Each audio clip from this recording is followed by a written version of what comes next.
1950 में माओ जेडांग यानी चाइना के शासक ने साफ कह दिया था नेपाल और भूटान चीन का हिस्सा है। अब नेपाल के अंदर जो सरकार है वो माओ जेडांग के आदर्शों के ऊपर ही चलती है।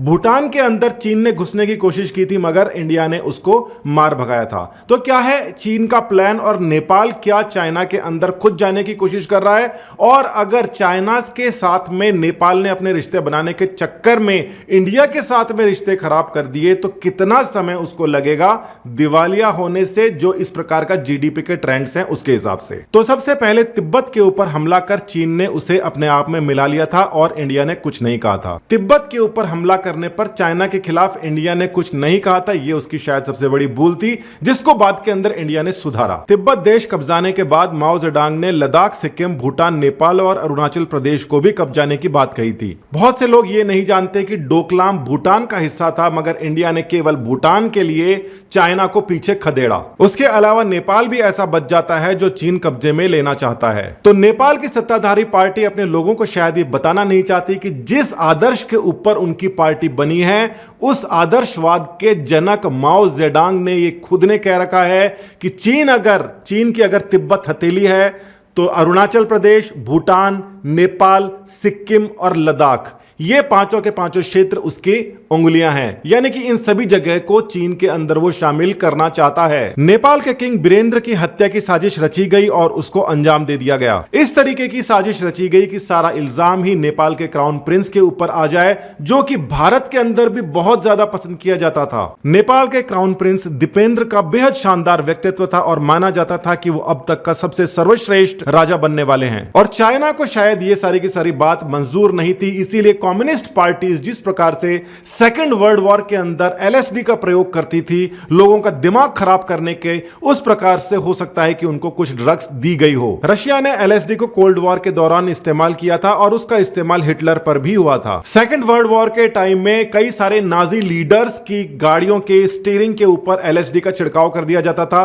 जिसको टच करते ही एलएसडी उनके ब्लड स्ट्रीम के अंदर पहुंच जाती थी, दिमाग खराब हो जाया करता था और आदमी बिल्कुल आउट ऑफ ऑर्डर हो जाया करता था। और इस प्रकार की ड्रग्स कम्युनिस्ट देश अक्सर करते आए हैं और एलएसडी यानी लाइसर्जिक एसिड डाइइथाइलामाइड का इस प्रकार का इस्तेमाल होता आया है। मेडिकल के स्टूडेंट सेंट एंथोनी फायर को अच्छी तरीके से पहचानते हैं क्या वो सिंड्रोम था और वो क्यों हुआ करता था। उसमें लोग अपने ही लोगों को मार दिया करते थे। अगर नेपाल के अंदर मोनार्की खत्म हो जाती है, जो कि इंडिया के साथ में बहुत अच्छा रिलेशन रखती थी, फिर भी अचानक से वहां पर कम्युनिज्म नहीं आएगा, वहां पर डेमोक्रेसी आ जाएगी। क्या डेमोक्रेसी नेपाल के अंदर उस प्रकार से है जिस प्रकार से आप समझते हो, या फिर चाइना ने किसी प्रकार से उस डेमोक्रेसी को भी डेंट दे रखा है? इसको आपको समझना पड़ेगा। जिस प्रकार से हमारे लोकसभा होती है उसी प्रकार से नेपाल में 275 सीट्स का हाउस ऑफ रिप्रेजेंटेटिव है। माओवादी विचारधारा के बारे में इंडिया में अच्छी तरह पता है ये कितनी खतरनाक है, किस प्रकार से ये धीरे धीरे अंदर घुस जाती है, बाहर से फंडिंग आकर घुस जाती है और धीरे धीरे लोगों के डिसीजंस को चेंज करवाती है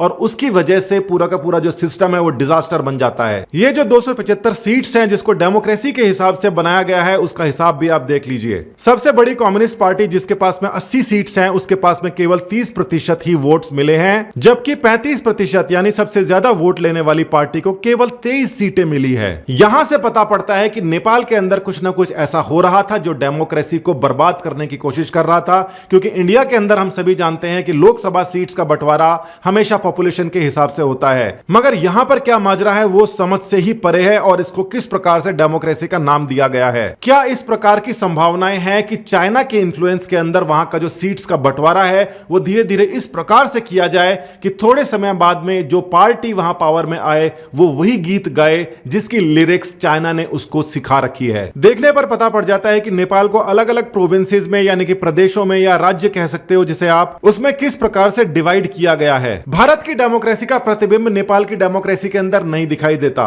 और वहां पर बहुत सारी असामान्यताएं हैं। साफ तौर पर चाइना ने उसको कहीं ना कहीं किसी ना किसी तौर पर इन्फ्लुएंस कर रखा है, जिसकी वजह से वहां के लोगों के अंदर भी रोष है, क्योंकि वो समझ नहीं पा रहे डेमोक्रेसी के अंदर लोगों की आवाज किस तरीके से दबाई जा रही है। तो ये जो नक्शा है जिसके अंदर आपने राज्य देख ली हैं, उसके अंदर से दो राज्यों का कंपैरिजन करेंगे। ये प्रोविंस 6 है जिसके अंदर से 40 सीटें आती है। यहां वोट परसेंटेज देखकर पता पड़ता है कि 37% वोट लेने के बाद भी नेपाली कांग्रेस केवल 1 सीट जीत पाती है, जबकि 14 सीट लेने वाली सीपीएन उससे कम परसेंटेज के वोट्स ले पाती है। 37% वोट 1 सीट, 32% वोट 14 सीट। साफ तौर पर जिस हिसाब से परिसीमन हम यहां पर करते हैं उस प्रकार से वहां पर फैसले लिए गए और वो फैसले साफ तौर पर इंडिया की तरफ से नहीं हो सकते थे, क्योंकि कम्युनिस्ट विचारधारा को प्रभावी रूप से आगे ले जाने वाले जो फैसले होते हैं वो चाइना की तरफ के वहां के इंफ्लुएंस से ही हुए होंगे। प्रोविंस नंबर 5 के अंदर 87 सीट्स हैं, इसका भी आप देख लीजिए। यहां भी वही की वही स्थिति है। 35% वोट लेने के बावजूद नंबर 1 पार्टी जो है उसको 7 सीटें मिलती हैं और 31% वोट लेने वाले को 28 सीटें मिल जाती हैं। साथ ही मात्र 14% वोट लेने वाली एक और माओइस्ट पार्टी को 14 सीटें मिल जाती हैं। इस बड़े स्तर की चालबाजी करने के लिए बड़े स्तर के ऊपर दिमाग लगाया गया होगा, और वो दिमाग कहां से आया होगा? वो चीन की तरफ से ही आया होगा। अब नेपाल की जीडीपी के ऊपर नजर डालते हैं, जो $290 बिलियन की है 2018 में। जीडीपी की बात इसलिए की जा रही है क्योंकि 3 साल अगर नेपाल के रिश्ते इंडिया से बिल्कुल विच्छेद हो जाते हैं तो नेपाल का दिवालिया निकल जाएगा और महंगी चीजों को सस्ते दामों पर खरीदने के लिए चाइना जाना जाता है। इंडिया का नेपाल के ऊपर एक्सपोर्ट करीब $46 बिलियन का है, वहीं पर नेपाल का इंडिया को एक्सपोर्ट केवल $500 मिलियन का है। जीडीपी का ये जो डेफिसिट है ये बहुत बड़ा है। $45 बिलियन इंडिया सामान एक्सपोर्ट करता है नेपाल को, बदले के अंदर 500,000 ही इंपोर्ट कर पाता है। चाइना ये चाहता है कि वो इंडिया की जगह खुद एक्सपोर्ट करे। देखने में ये सारी की सारी बात बड़ी साधारण लगती है, मगर इसके अंदर इतनी साधारण बात नहीं है जैसा कि ये दिखता है। ये देखिए, जीडीपी का और एक्सपोर्ट डेफिसिट का जो फर्क है करेंसी एक्सचेंज रेट्स के ऊपर पड़ता है। मतलब अगर ये सारी की सारी एक्सपोर्ट एक तरफा ही हो रही होती जैसा कि दिखाई दे रहा है तो नेपाल की करेंसी इंडिया के सामने बहुत ज्यादा गिर चुकी होती।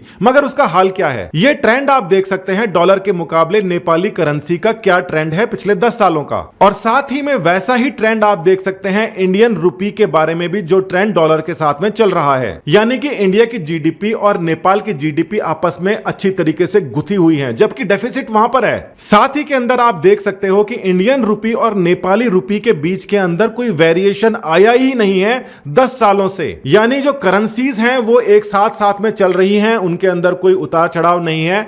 नेपाल की सारा डेफिसिट है इंडिया बैलेंस कर देता है, मगर ये बैलेंस करता कैसे है? 2018 की जीडीपी का आप ट्रेंड देख सकते हो, जिसमें सर्विसेज 51% से ऊपर है। ये सर्विसेज वही हैं जो नेपाली लोग इंडिया के अंदर आके रोजगार करते हैं, साथ ही के अंदर टूरिज्म भी इसमें शामिल है। यहां से हमें समझ में आ जाता है कि नेपाली करेंसी और इंडियन करेंसी आपस में जुड़ी हुई क्यों है। यह बात बिल्कुल क्लियर है कि नेपाल को जिन गुड्स की रिक्वायरमेंट है वो तो आगे भी रहेगी। $45 बिलियन जो यहां इंडिया से नेपाल को एक्सपोर्ट होते हैं, उसके बदले नेपाल के ही लोग इंडिया के अंदर आके सर्विसेज करते हैं, नौकरियां करते हैं अलग अलग प्रकार से। इसीलिए नेपाल की जो जीडीपी है और साथ ही के अंदर करेंसी वैल्यूएशन है वो हमेशा इंडिया के साथ ही रहा है, चेंज नहीं हुआ।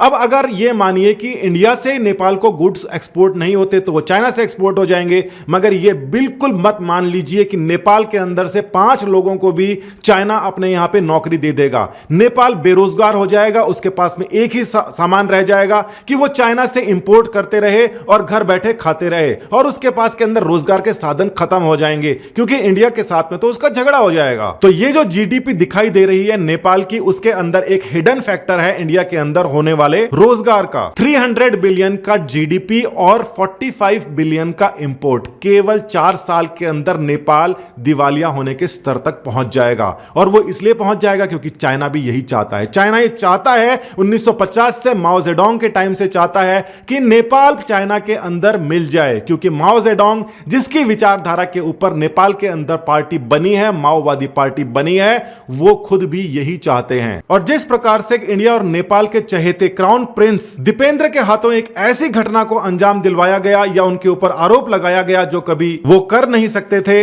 इस समय भी ऊट पटांग बयान यानी कि कोरोना इंडिया ने फैलाया है, वहां के प्राइम मिनिस्टर बोल रहे हैं। इंडिया के खिलाफ एक से बढ़कर एक स्टेटमेंट देते जा रहे हैं, जिसके साथ में जीडीपी इतनी ज्यादा फिक्स है। क्या यह एक साजिश है नेपाल को दिवालिया करके चाइना के अंदर मिक्स कर देने की?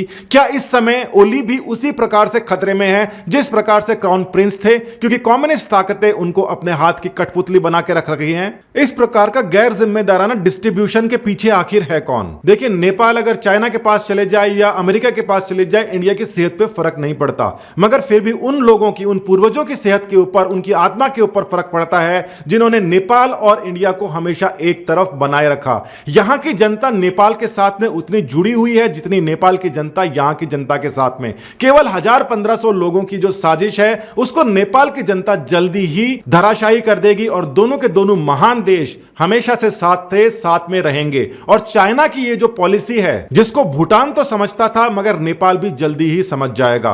देर तो है बस उनको बात बताने की कि तुम्हारे साथ में क्या गलत हो रहा है। जो बात सच है वो सब मानेंगे, जो बात झूठ है उसको बस सामने लानी होती है। नेपाल की महान जनता को हमारी तरफ से नमस्कार और भारत के भाइयों के लिए जय हिंद, धन्यवाद।